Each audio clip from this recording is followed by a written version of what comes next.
Kids' fractures are unique in the sense that they have bones that are still growing.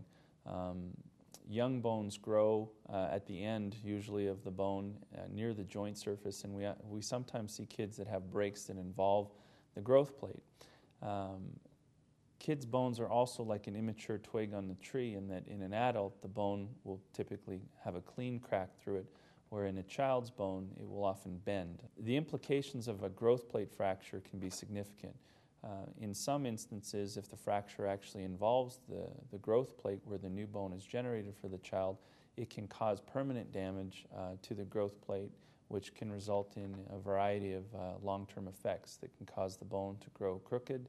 It can shut down the growth plate where the arm or the limb will be shorter, and that's why it's very important to see an orthopedic surgeon and have that surgeon assess the fracture and follow them long-term to make sure that there's no problems with long-term growth in that bone. We see a number of fractures in children. Obviously, children are very active, and we see playground injuries frequently. One of the more common things we see is when kids fall off a monkey bar or some type of playground equipment, they often fall on an outstretched arm. We see lots of breaks involving the distal radius or the end of the arm bone and breaks of the forearm bones. Those are two very common injuries. We also see when they fall, they hyperextend their elbow and they'll break their arm just above the elbow. Now, all of these should be evaluated emergently. I think parents should take their kids to the emergency department immediately, or if necessary, call an ambulance.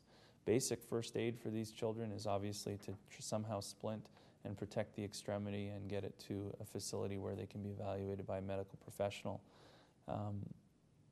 The orthopedic surgeon will often be called and come to see your patient or child in the emergency room, and they'll look at x-rays and determine what needs to be done. Quite often in children, we need to actually push on the bones and get them realigned and back into position and put them in some type of cast or a mobilization device, but often nothing more than that is required. Often after the child or athlete is splinted by the physician, they will be instructed to ice the extremity and keep it elevated to reduce the swelling in that splint so that the blood flow does not become impeded to that extremity while it's in that splint.